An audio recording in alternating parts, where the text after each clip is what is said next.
Alrighty, what is going on, everyone? RC Propaganda here, back with another video. I told you I was gonna do it, and here it is. First mod for the Deadbolt on the Deadbolt build series. I recently just went to a scale event down in Folsom, California, at Folsom Lake, hosted by Golden State RC Crawlers. It was a really good time. I had a lot of fun. The event was sponsored by R&H Hobbies, and after the event, I went to the store there, to R&H Hobbies, and I picked up these Incision links. It was a good way to get something that I needed, plus support the shop for helping out with the event or whatever there. So I always like to show my support, so shout out to R&H Hobbies. Very small shop, but it was very packed. They had a lot of nice stuff in there, and the guys seemed pretty cool. I didn't talk to them too much, but that is always something to consider when you go to a hobby shop if you like the people there. Sometimes you don't always get the greatest service or vibe with whoever's there. You know, everyone's a little different. So for me, I was very happy to get to a shop where I felt comfortable in there and I wanted to buy something. So I picked up these links, and I will show this, I guess, seeing how I'm right here.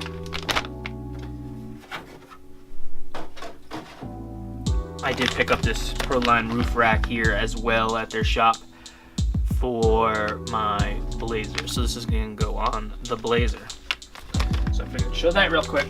But back to the Deadbolt. I went with the 1/4-inch stainless steel links. They're going to add the weight where I want it and be very strong. These things look like they are machined really nicely. Comes with all the links and the ball ends you need and everything. Stainless steel, so they're not going to rust up.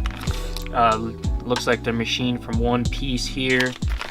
Made in the USA, which I really like about these products from Vanquish. You can really tell the quality. It says right here the batch number and everything. So that's it's just a little touch that I like. I used to do machine shop in high school back in the day, and I know a lot about the machining, so I always appreciate some pieces when they're very nicely made. So yeah, enough chatting. I'm going to get these open and show them to you and see what they look like. Let's open these things up, see what we got.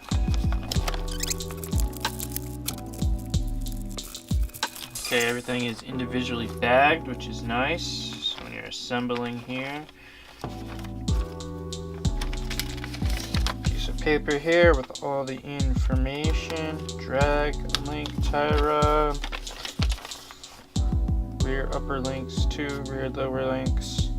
So I'm hoping that I have the right rod ends to make this a nice 4-link setup and get rid of this one in here, so it's a true 4-link, so we shall see. This is obviously the, what does it say, tie rod, but I think that is, yeah, it's that piece. Let's get one of these open and just test it out. I'm going to get all the links assembled first, and then we can put them on. Okay, so let's just do these ones first. Now these are plastic ends still, which okay, now once you get it going, good to go.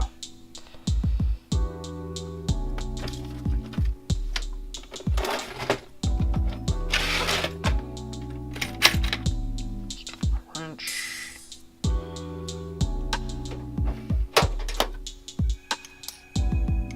Use my shock shaft pliers.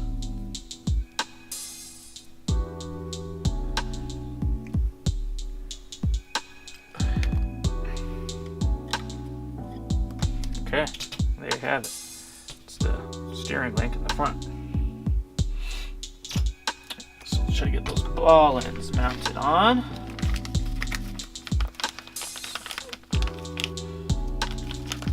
Grab a couple of these. I really like that this kit came with links and these ball ends. It's really nice to have everything in one thing.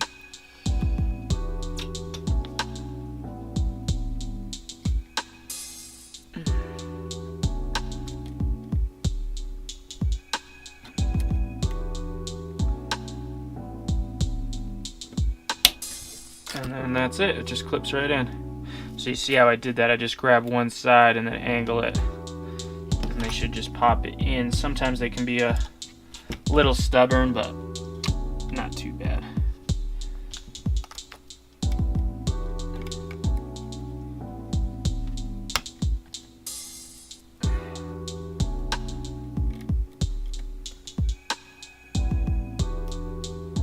And there it is. Boom. Nice. Alright. I have the first one all done, just like that. So now I'm going to go through and do the rest of these, and then we can get them on the truck.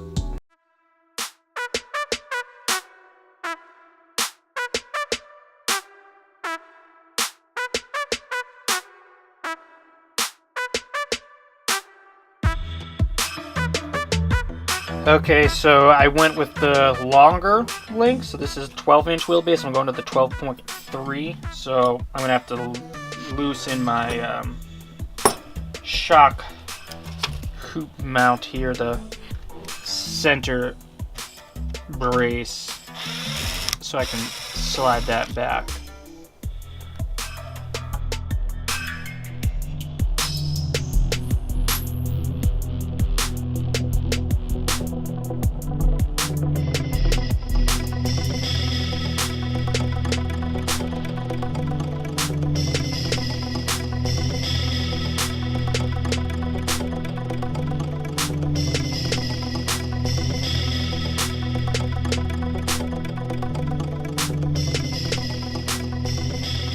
Well, alright, Project Deadbolt, here we go. New links all installed. These things are nice.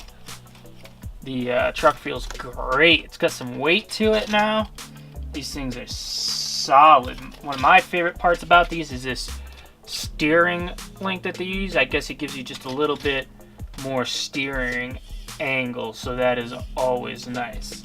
Now this truck, I mean, this thing feels like a tank. It is a beast. The suspension, feels a little soft, a little firm in the back. I'm gonna have to do some adjusting on that.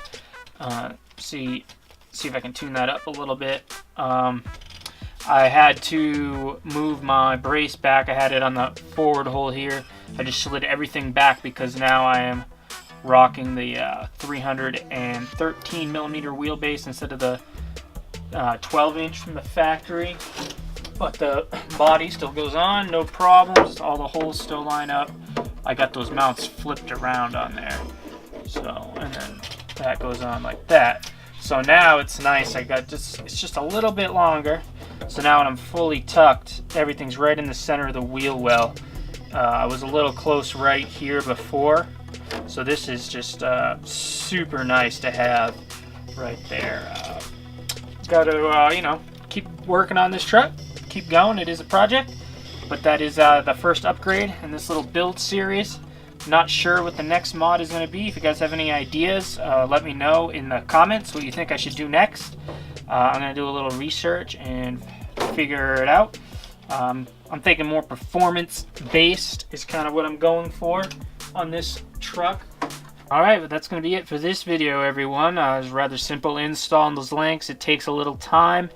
On the old scale of 1 to 10, I'd say it's about a 5. It just takes a little patience. You just have to be careful screwing the rod ends on, so you want to be a little careful. And then also another reminder, you want to switch the link up top here to the other side. This link here it was on the driver's side of the vehicle. I moved it over to the passenger side because of the clearance with the motor in there. If you want to go to a real 4-link, you need to get a different end that angles away from there, I believe. I do want to go 4-link. I was hoping that this kit was actually the 4-link, but it was not. It's still just a 3-link up here. But nothing you can do about that, unless you can get whatever length that is and just put your own ends on it. You could make something work, I'm not sure, but I just wanted to show that this was an easy fix on here with these ones. As I just moved it to the other side, put the nut on, and it clears the drive shaft, no problems.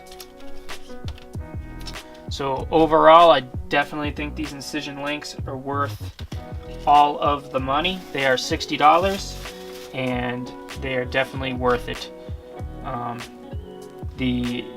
think they are like one of the probably top 3 mods you should do to your vehicle, even if you have a regular CX-10 too. The links are just so tiny.